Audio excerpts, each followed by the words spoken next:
My name is Jake. I'm going to be your host tonight. Thank y'all for coming to the festival. We had TJ Miller with Ranger Creek and Jonathan Lippers from Ironroot, Daniel Barnes from Treaty Oak, Jared Instead from Balcones, and Mr. Dan Garrison from Garrison Brothers. Can you think of a better stacked lineup to talk about Texas whiskey? And the answer is probably not. We're going to start off with a pour from Ranger Creek, their 305 single malt, and I'm going to let TJ kind of tell you a little bit about it before we get into the questions. All right. Welcome this evening, guys. We were just talking before all you guys came in. We haven't seen each other. It feels like years, right? We're talking like pre-COVID. So this 305 for us, so we really focused on single malts when we started 13 years ago. This one is really made in the Scotch style using Golden Promise grain. It's really coming to its own, and really barrel finishes are a huge thing that we've been working on with this 300 series. And so this one is finished in the blackberry brandy barrels. We did another one that was in peach brandy. We've got a lot of different finishes that we're working on, but 88 proof, and I hope you guys enjoy it. I did a little bit, and they'll get that passed out. I do want to, so what I want to start with, what? I don't have any. They're going to give it to you, dude. What happened to patience? It's been a terrible mistake. I've been sitting here for like 3 minutes. I knew this was going to happen. Can't take these guys anywhere. No. But it is a hell of a good time when they're all together, I'll tell you that. So, I just kind of want to start with, kind of a short, just what made you decide to start down this path, and kind of one of those, what was the first hurdle, the big hurdle that you remember, like it getting started, and what that meant to overcome that and get where you get it up and going. I guess I get to start again. Yep.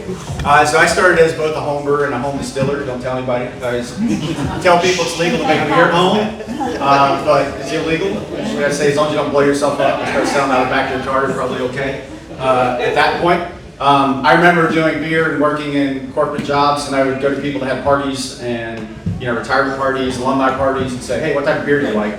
And I'd brew that beer, design a label, and go to their parties and pour the beer, talk about it. I remember making spirits at home. I tell the story, we have a smoked whiskey that we did, and I got a little Academy smoker and took it home, and Mark, who was part of the company back then, he came over, and we were smoking barley malt in the back of the yard. And our kids were in middle school, and they went and told the teachers that my dad and his friend were smoking something on the weekend. So my wife reminded me that was almost a CPS call to come in. But really it was for us, and for me in particular, it was the passion of showing the relationship between beer and whiskey. And because whiskey is essentially beer on the front end, and understanding how grains work and fermentations work and things like that were really important. But for us, I would say the only hurdle we had was as a combined operation. So we were the first combined brewery distillery in the state. And so Texas hadn't seen that before. So we didn't even know we could do it. Went to a conference in the TTB, Tobacco Tax and Trade Bureau in Covington, Kentucky, and find out that we could operate as what's called an alternating proprietorship. So sent a message back to the TBC, said, hey, can we do this? I'm kind of a beg for forgiveness, not ask for permission. When it comes to TBC, I think that worked out. But, and that was kind of the hurdle we had. But from there, it just kind of has grown from that point. All right, so we started out a little bit differently. I was an engineer, biomedical engineer. I wanted to do a winery when I retired with my brother. Then we went over to Spokane, Washington, saw a craft distillery, and fell in love with the copper. So my family's been in the copper industry for a while, and when we saw shiny things, we all got excited. So they said, we asked them, we said, how do you get one? They said, you gotta get a license. We're like, good, we'll get one. So that was the plan, was during retirement. But the only reason we're doing this now is because my brother, who was in law school, decided he didn't want to be a lawyer at all. He told us at Christmas dinner, Marcia didn't die, she's still with us. But, we're back, okay. So, but that's what we ended up there. Thank you. So yeah, so we did some weird training with some cognac people, which is going to be way different than most of the people up here. And settled down in Denison, Texas. Seemed the appropriate place to be, considering you had a huge wine history. And kind of the rest of that's history for us. Yeah, so first off, Jake, I want to give you a thank you for having us up here and for putting this together. And thanks to all of you for showing the interest. My story, how I got into this is, I don't know, it's even hard to remember at this point. It's been 18 years now. So I started Treaty Oak Distilling originally back in 2006. The idea was to start with a Texas base that we could do everything from scratch all the way through on. So we ended up making rum to start off with, getting molasses from down the Rio Grande Valley. I drive my truck down there, pick up blue barrels full of molasses, bring it back up here to ferment and distill. And actually Academy played a role in our startup too. I was really excited we got our first double turkey fryer, because that's what I had to put a still that I had made on top of to make the rum at that point. But no, it's been a fun journey, you know, and what really got me intrigued in this was being able to share the passion, the love for food and beverage with other people. And to be able to have an ongoing conversation, and whiskey is continuing to teach me.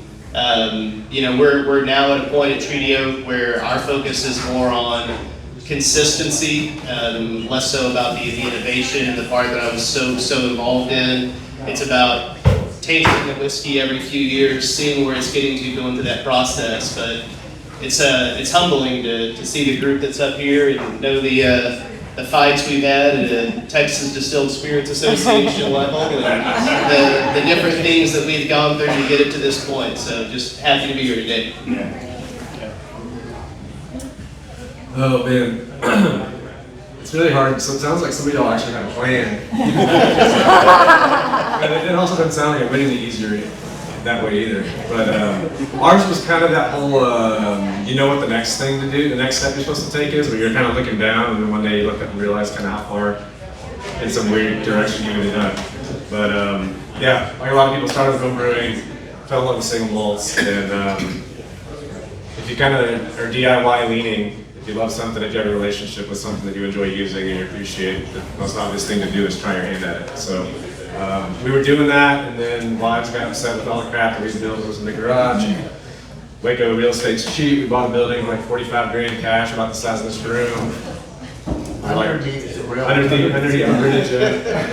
then we figured we had to get a permit just in case we got raided. And then there's more whiskey than you need, so you like figure, well, I guess you sell it, and here we are. So every once in a while, someone will try to put me on a panel for like, how do you become a distiller? And I go like, my story's not really helpful. But yeah, it's crazy. Man, what a crazy deal. I don't think if any of us had known, 15, 18, 20 years ago, what we'd be sitting here doing what we're doing.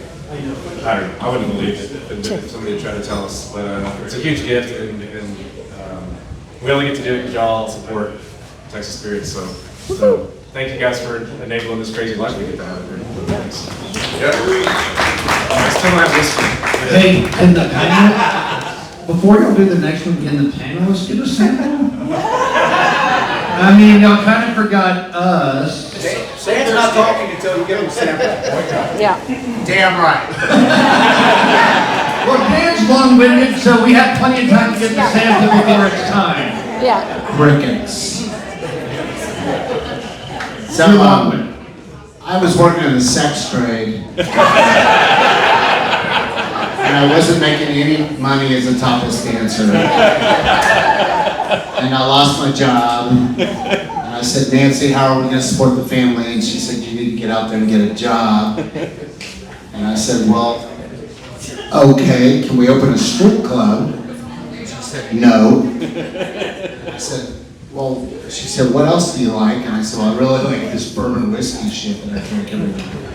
And she said, you drink a lot of that. Maybe you should open up a bourbon distillery and maybe we'd save money.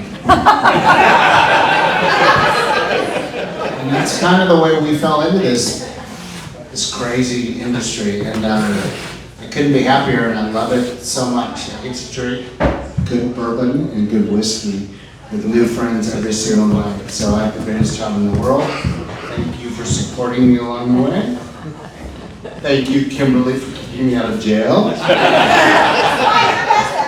Yeah, that's all I got. Dan, I'm impressed. That was short and sweet. Short and sweet. We're working on it. It's been a work in progress, folks.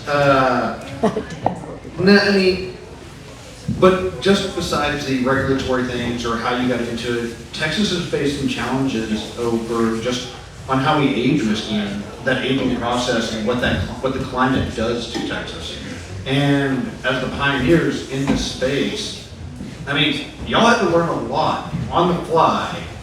Y'all put stuff in a barrel thinking it was going to turn out, because you went to Kentucky or Scotland or whatever, and then, a year later you're like, oh crap, what do we do? So, I mean, as y'all were just getting started, how did y'all adapt to that? And anybody that wants to take it can take it. It doesn't have to be in every question, but y'all had to learn a lot along the way, and I think that was a major hurdle. It's a big impact on what makes Texas whiskey taste the way it does. And so, yeah, talk to us about that. Can I go first? Please. I went to Kentucky, and guys like Dave Pickerel and Bill Samuels Jr. and Elmer T. Lee said, you can't make bourbon in Texas, all you're going to create is methanol. You're going to kill people. And I went, well, I don't want to do that. And so I sent every single bourbon barrel that I had off to a lab in California called ETS, and I said, I want you to analyze this, and I put it all in unmarked bottles number 1 through 12, and bottles number 1, 2, and 3 were Garrison Brothers products, and all the rest were from Kentucky. And I said, ETS, tell me the methanol content of every single one of these. Tell me the propanol, the glycol, oak lactone, vanillin. I want a whole panel done on every single one of these unmarked bottles. And I'll be damned if they didn't send that report back to me. And we had less methanol content, less damaging chemicals in our bourbon than any other bourbon that I'd sent off. And I'm talking about Maker's Mark, talking about Wild Turkey. So what I'm hearing is Texas whiskey is healthier for you? You cannot actually say that. I said that's what I'm hearing. We said it's a work in progress, folks. You cannot make health claims about your product. And if you drink Garrison Brothers, you're not going to have a hangover the next day. I was going to say, it does depend on how much you drink. I've had a hangover, but yeah. Anybody else want to tackle that? Yeah, I'll say just a couple of things for us. Whenever you look at the difference with the Texas climate, I think it speaks a lot to the reason that we have had the diversity of products that we've got. Even with the folks up here, or with all the great distilleries that you've got here today. The climate that we have here in Texas is the one thing that we cannot control. We can control how long we leave whiskey in the barrel. Sorry, this is important, y'all. we can control how long we put the whiskey in the barrel. We can control our mash bill, our yeast, the entry proof, so many different things like that, but we can't change that climate. And I think how each distillery has adapted to that, how they found their own flavor profile, their own style, I think is that in itself, to me, is the story of Texas whiskey. And, at Treaty, I wanted to dive into all different types of whiskey and do all the different things, do all the things from an innovative perspective. And what I've learned is that the journey on bourbon alone has been enough for me to devote my trade to and learn. I guess a good piece of this for me would be to talk about barbecue. And, we have a barbecue program out at Treaty Oak, and getting to learn barbecue, people think that it takes so long to cook. You have to put it in the smoker, wait the number of hours for your brisket, and then you try it. If you want to correct your recipe, you make one small incremental change, and you try it again the next day. Unfortunately, with bourbon, it's 3 or 4 years later that you make that change, that you learn from it. So, when I talked to some of the same folks in Kentucky, one of the things that I thought was just a catchphrase that was said to me by Harlan Wheatley at Sazerac was, you know, if you want to make good bourbon, it's really easy, man. It's just that your dad had to make good bourbon, his dad. I kind of laughed at it, and now I'm like, man, I think my kids might get to make some okay bourbon. So, Jerry, you want to talk about the whiskey we're drinking? Oh, yeah, I can do that too. I was going to say there's something really cool about if you consider the climate, the microflora, all these things, local grain, all these things as kind of some of the other supporting characters in this narrative of Texas whiskey. Like these are all these are unfamiliar characters. It's a story we think we kind of know, but we know it taking place in other places. And there's a sense of discovery, and at the same time, when there's not 200 years of tradition, you kind of feel like you're dangling out there, you know, at the end of a rope, waiting for some predator to get you. But on the other hand, nobody's going to tell you what you can and can't do. And any question you've got, you know, we've got to figure it out, you know. And so there's nobody to tell you. We talked about this last time we had this conversation. Is Dan had some colorful responses to how we respond when people tell us what we can and can't do.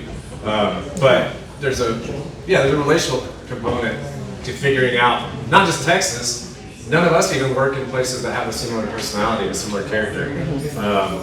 And like Daniel said, you can treat it like it's something you got to fight against, or you can kind of welcome it in as a partner and figure out kind of what it's good at, what it likes to do, and what it wants to do. And then you kind of alter your contribution where there's some synergy and there's some harmony between what you're giving to it and then what it's giving you back. That to me feels really, really dynamic, and yeah, it feels like a conversation. It feels like a relationship in some place. That it's a pretty cool thing that we get to be some of the first to figure that out. Oh, you're drinking my whiskey, so let's talk about that. We released Mirador is our 100% Golden Promise, all refill casks. Some of those are ex-Kentucky, some of them are our own. So it's lighter, it's kind of more in the space side direction, it's fruity. Single malt Scotch is where I got started. It's always been my first love, and probably my last love when it comes to whiskey. And we always do a double pitch with traditional M1 yeast and an ale yeast. Some cool synergy and some stress that happens when we have yeast competing with each other. Not super great for beer, but fantastic for whiskey making. So we substituted our normal beer yeast for some wine strains. So we have a rosé strain and then a red wine strain that we used in this 4 years ago. Yeah, we bottled that up for the Eclipse, just like a slight variant on Mirador we've had before. And you can get some of that white wine, some of that yeasty character. It's not effervescent, but it almost implies that there's some minerality we don't get normally. So anyway, that's what we got. Yeah. Well, I would say it's pretty damn exceptional. But, you know, I'm just one person. No, I mean, y'all have done an amazing thing in the short 15 years when you think about what Texas whiskey is. And Jared, you talked about synergies and relationships. And so how have collaborations and partnerships and this community in general been in building this whiskey community and industry? I can do that one. For those who don't know, our distillery is actually the youngest one here. So we're actually, I can kind of consider us like generation 2. And so we benefited from learning from all these guys up here. And so some of the mistakes that they made early on, they told us, don't do that. And we listened to these guys, and they're making fantastic products. But Jonathan, you've also got a Marcia, so secret weapon. That is the secret weapon. When you have the mother of Texas whiskey on your team, it helps out. But so synergy early on, everybody was very open to us early on. So from the get-go, we were welcomed into this world, and I think we benefited dramatically from that. So I know we had really, really tight relationships early on with Balcones and Garrison and you guys to a certain degree, but you're a little further away. Literally, top of Texas, bottom of Texas. It's a long drive. There's a lot of times we would just drive down to Waco and just spitball ideas with Jared. So it's been a long ride for us, but the camaraderie in this world has been there since the beginning. Yeah, I know 15 years ago, we put out a release somewhere on our website, hey, we're starting to do this thing, we're gonna make whiskey. I remember Dan reached out, and we went to Austin, and we said we had coffee with bourbon in it, of course. Salt Creek Saloon. Yeah, and we talked about our approaches and what we were trying to do, and even at that time, I think we had the same philosophy, what we were trying to make here, right? And it's interesting, we're still here, right, in front of this group talking about it, which was graded glass, authenticity, the things that we have held true all these years. And I remember talking with Jared about rye grain at some point. We've all helped each other along the way because no one else is really going to do that for us. I would say to Dan and Jared's point earlier, there's tons of people that told us this is the stupidest thing we ever did with our lives. On paper, running a distillery makes no sense. The financial sometimes it just doesn't make any sense, but somehow it still works for us. But I will tell you about barrels in Kentucky and whether or not they were eventually thinking about us. But shortly after we started, I was up at Buffalo Trace. I went through the rack house and saw some of the barrels that we were using. Take that as you will. Yeah, I think one thing too that I wanted to say is that as good as the Texas distilleries are now, like I'm very proud of that there's always an attitude of helping each other out, diving in, whatever it takes, whatever it might be.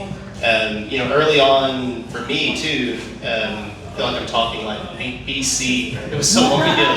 But when I first got started into this, for example, Tito Beverage was a huge person for me to be able to lean on and like help me with how to go through TTB licensing and how to do things, introduced me to you, Kimberly. And from that, it was even whenever we were doing our rum, nobody in the state of Texas had ever done a spirit, well, at that point it had been released where you were doing fermentation and distillation. And so TABC even came and set up shop with us at the distillery for a few days, which was horrifying. And honestly would still be horrifying at this point, but they couldn't have been cooler. They came and they set up and like figured out how some of the forms and some of those things should work and how to work through it. So it's the folks in this panel, it's the other distillers that are here, it's the brewers, it's a ton of people in the community that have really helped bring this together. No, and I think you touched on something, and that is, how we've grown and how, like, what we're doing together. And over the years, I've been lucky enough to witness that. And it is about a community, it is about helping, and there's nothing that says that more than an initiative that was just launched. Dan spearheaded it, still spearheading it, but it is called Panhandle Proud, and it is to help raise funds for the farmers that were devastated by the wildfires in Texas, the largest fires that we've had in the state. And Dan was instrumental in helping launch that program. I'm fortunate enough to be on the board of that program, of that 501c3. But Dan, if you want to tell how Texas is helping fellow Texans, that would be amazing. So a friend of mine takes me out for a drink, and she says, "Don't you get all your grain from Texas farmers?" Yes. What's your point? Doesn't all that grain come from the Panhandle? A lot of it does. What's your point? And she said, maybe y'all should give back to the Panhandle farms and ranches that have been so screwed by these wildfires. Damn it, you bitch. I said, I'll do it, and I'll do it, and I'll do it. So we formed panhandleproud.org. I'm only going to spend 5 seconds on this. You can go to the website and learn more. I'm headed to Amarillo on Monday morning with a couple of different people from the Texas whiskey community, and we are going to survey the damage at all the farms and ranches up there. We partnered with the Amarillo Area Foundation Disaster Relief Fund, and every penny that you give to panhandleproud.org will go directly to that organization, who is helping to take care of the small farmers and ranchers up there in the Panhandle who lost their entire livelihoods.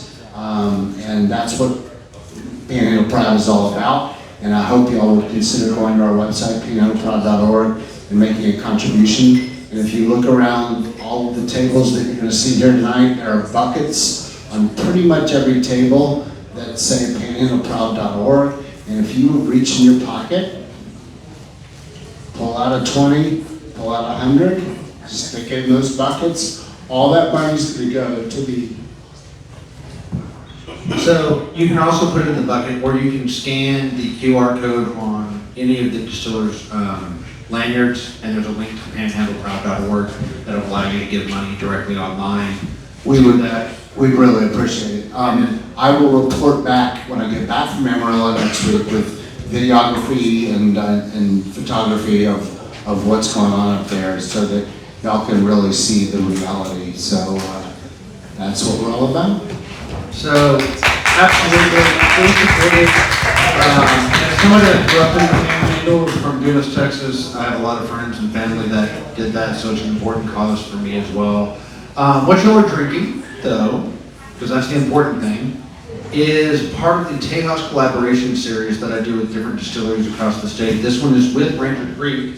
It is their rye whiskey that we aged in Spanish orange wine barrels. The orange wine was made from Pedro Jimenez grapes, along with some others, and then macerated with orange pills to create the wine. They sent us the barrels, we put their rye whiskey in it, and here you go. Wow. That, and it is available now. Is it now available at the, As of yesterday. as of yesterday at the tasting room? Yeah, okay, all right.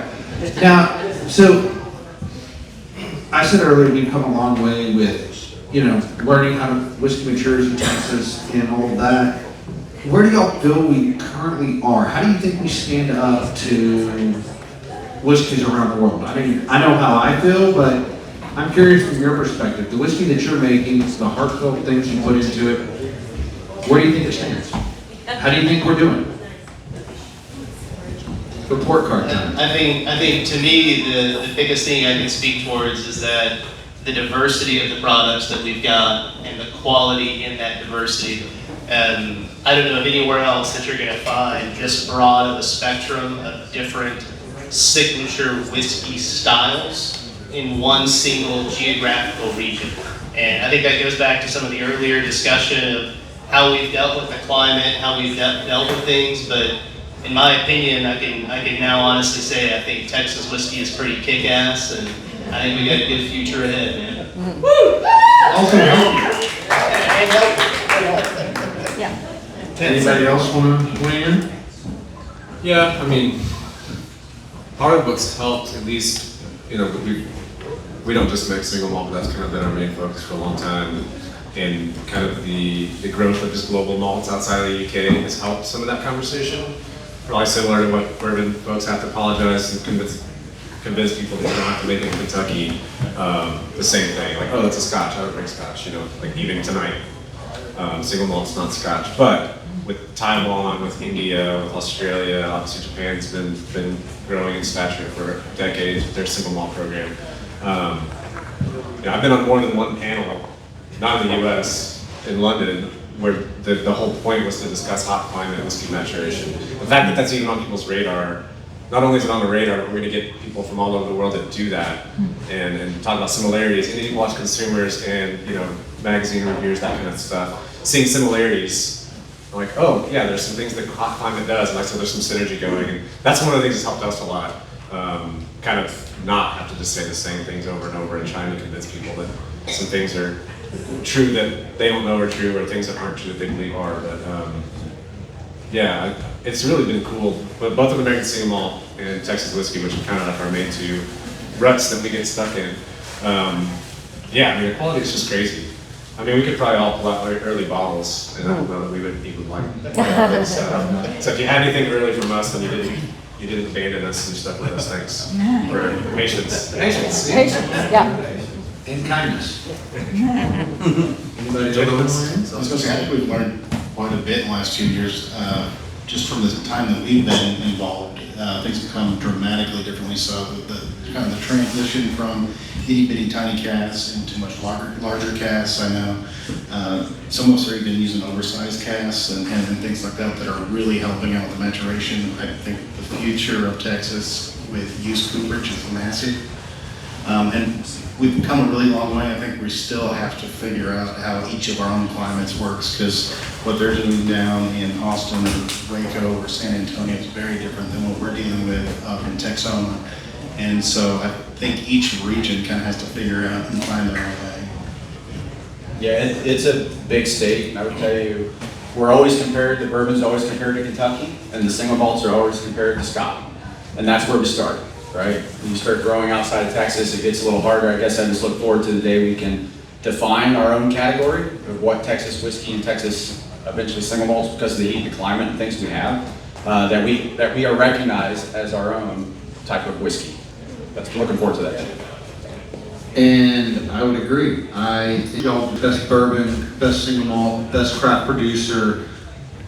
The awards that this panel has won for their whiskey is too big to count. It would break a shelf. It's just too heavy to carry them all. So I truly believe Texas whiskey will be its own category in the next, 10 years or so. And I know that we're doing everything we can to make that happen, but I would like to hear from each of y'all on where you think the future of Texas whiskey is. Is it single malt? Is it bourbon? Or just in general, how do you think we're going to be compared in the future? And by the way, Daniel, you have to talk about your whiskey now. So we can go first. All right, so I'll jump in on the whiskey that we're about to try here. I wanted to bring something today that shows off one of our products and how it's evolved over time. Kind of what Jared was just talking about. This is a single barrel of our signature Ghost Hill bourbon. The single barrel is sitting a little over 5 years old now. This is a full barrel proof. So wanted just to bring something, our core whiskeys, our core bourbons are all wheated bourbons. My mash bill is a 57-32-11, so you get a good amount of wheat that's in there. But for me, this is just kind of showing it's so different than the first few batches that we made and where we're getting to. As far as the future of Texas whiskey, I think that the continued elevation of quality, I think, knowledge-based, learning-based from what we're figuring out on how we interact with the environment here, learning what different yeasts or grains or aging time periods, things like that can do in the different whiskey categories, begin to give Texas whiskey itself the subcategories under Texas whiskey of where we can specialize and dive into. And I think that as you see the future go towards defining those, knowing what a Texas single malt is, the Texas bourbon, Texas rye, as you get into those different categories, to me, I think that that's that next step in the future. The very beginning, it was very chaotic, and it was just trying and seeing what would work and what could make a good quality whiskey here in Texas. I think we started to see that can occur in different areas of whiskey. I think now it's like going into those specializations deeper and deeper and deeper. And I think we're already seeing, as has kind of been referenced here, at a national level, Texas beginning to get a different level of respect. And I think over the next 10 years, we'll be seeing that at an international level. Cool. Who wants to go next? Dan's you go. I like that. That's not bad. So a couple of other auxiliary industries that are happening in Texas, which are making us badasses across the globe. Woo! We got Daniel Whittington here, who runs a bona fide professorship program. And he knows what he's talking about. We got Marlene in the back of the room, and Mylan and Green doing some really cool shit.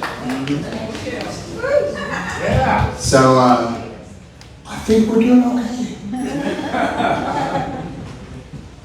I was going to say, I think the experimentation in Texas, I can't think of another region that's got more different things in terms of experimentation going on. And I don't see that changing just knowing Texas. And so that's kind of where I see the future going, is Texas is going to kind of become a leader in what's going to be the next big thing. I'd say, like most businesses, innovate or die. And that's one of the things where I think we're constantly pushing against, but understand that These are years-long experiments. Change one variable, put it in a barrel, wait 2 years, 3 years, not quite right, change it again, wait another 2 or 3 years. I mean, we're only up there 15 years, right? So how many cycles have we gone over, and are we there yet? No. I keep saying we're probably 10 to 12 years to other points between us all hitting our strides, but I think what we're all doing and pushing the envelope and working together is what's going to end up making the difference in the end. Keep it up. So, yeah, I mean, these guys are doing amazing things. And there's so many distilleries that aren't represented on this panel that are just doing amazing things as well. There's only a room, don't have a room that big or enough time to let everybody talk. But, no, I mean, is there advice that you would give other than don't do it to somebody in here that maybe is thinking about starting a distillery or has just initially done it and they're just like trying to figure it out? Is there any advice that anybody would give besides don't do it? I said if you think you need $2 million, get 4 or 5. Double the amount of investment you think you need, got it. My feedback would be to take advantage of the educational resources that are here now. When I first started making rum, making it from home, when I first started making rum, the only place I could find any sort of an educational resource that's going to date me was Yahoo chat groups talking to people in New Zealand because home distillation was legal there.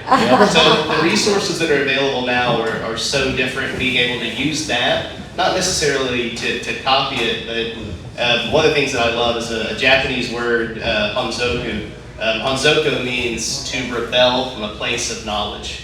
And so to me, I think that that's like the future of this. The biggest thing I can tell anybody getting into it is don't be afraid to be yourself, but educate yourself and use those resources first and foremost. This is not going to be popular, but I don't care about being popular. Don't do it. If you want to go out there and make $1 billion, you're kidding yourself in this market. It's so saturated. There's 150 distilleries in Texas. There's 150 distilleries in Kentucky, and all of us are flooding the market right now, and it's a scary situation in my opinion. It's just my opinion.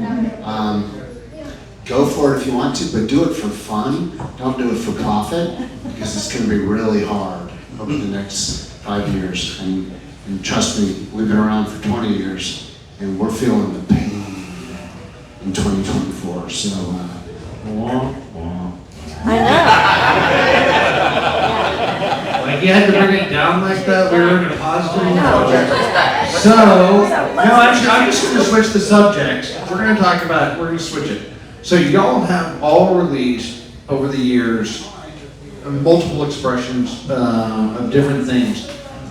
I would like to hear from either of you about what one of your favorite, it does not have to be your baby or your favorite, but what is one of your favorite releases and why? Who wants to start? Yeah, maybe it's easy. The one I brought today, Mirador Eclipse, is just a variant on our regular Mirador, which is all about promise and used casks. So this is about as close to a nod and homage to the whiskeys I fell in love with, which is why I'm even here doing it, as I can come up with. So that's always going to have kind of a soft spot in your heart. I trained in ceramics. That's what I thought I was going to be a ceramics teacher, and kind of in the fine arts world, we kind of lost this idea of apprenticing, and we somehow in the West we talk about a masterpiece as like it's the pinnacle of like what you produced. But your masterpiece is when you studied and studied and studied, and when the work you make and the work that your master makes. They got it covered, Dan. Dan was thirsty. They got it covered. First up here. Okay, it's coming. We're Dan. spacing out the samples. We have 6 of them. We're pacing them out. What is it? Rebel from a place of Sorry. place of knowledge.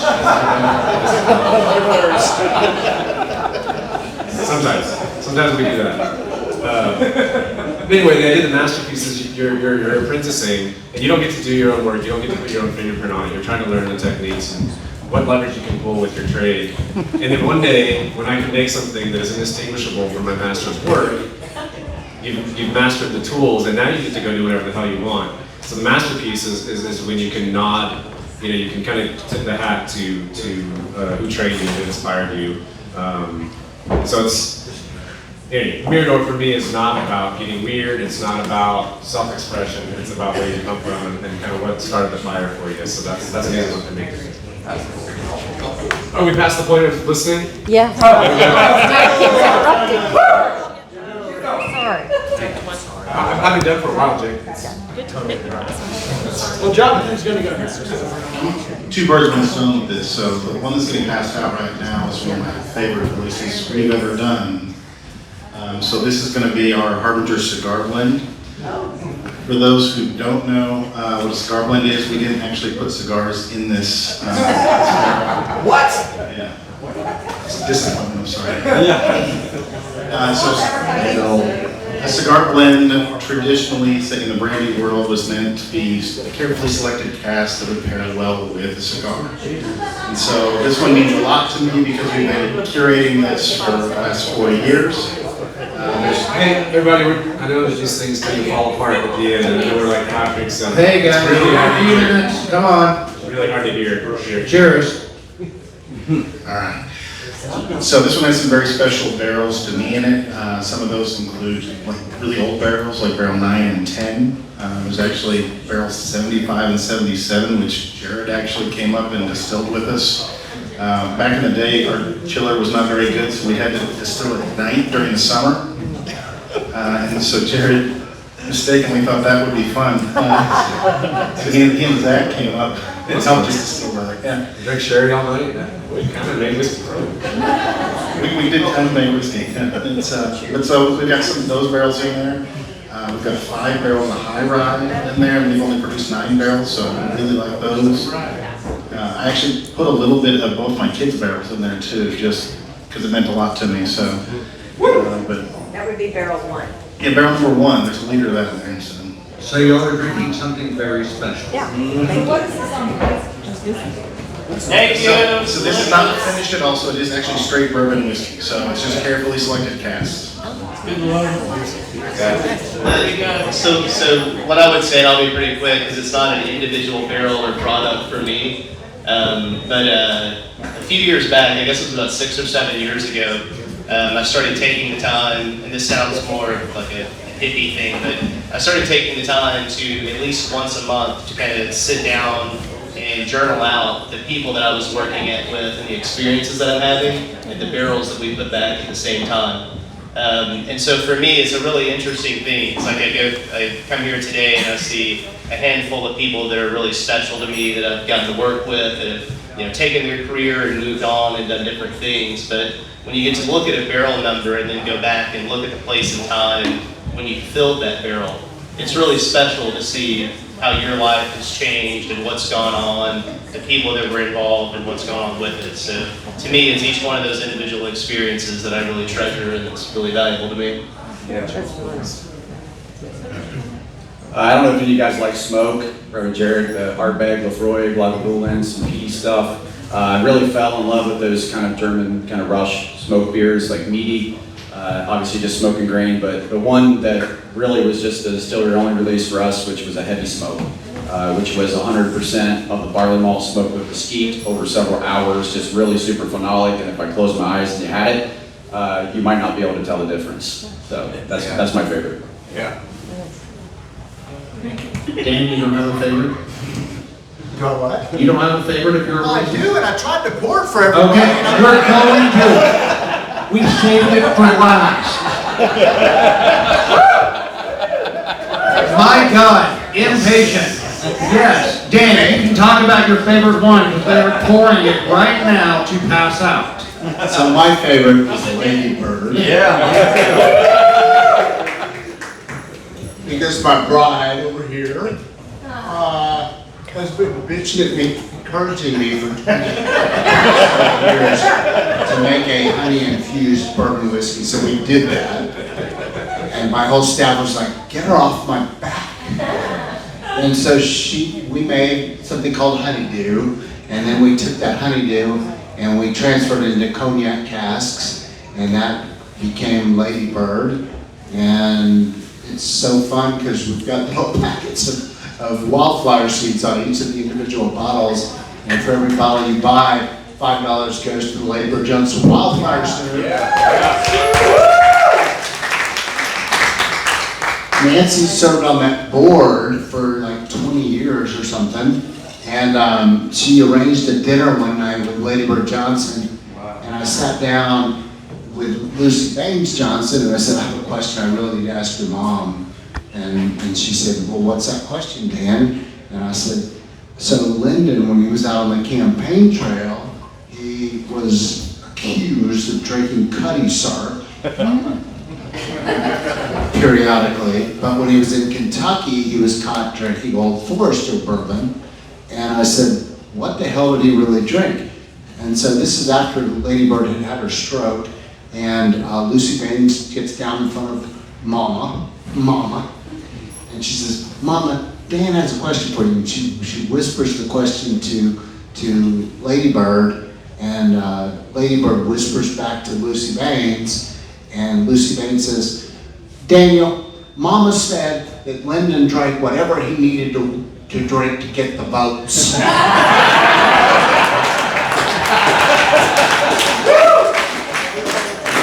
Yeah, that'll do. I mean, that's fair and that's awesome. But yes, so they are pouring that. They're going to pass it out here shortly.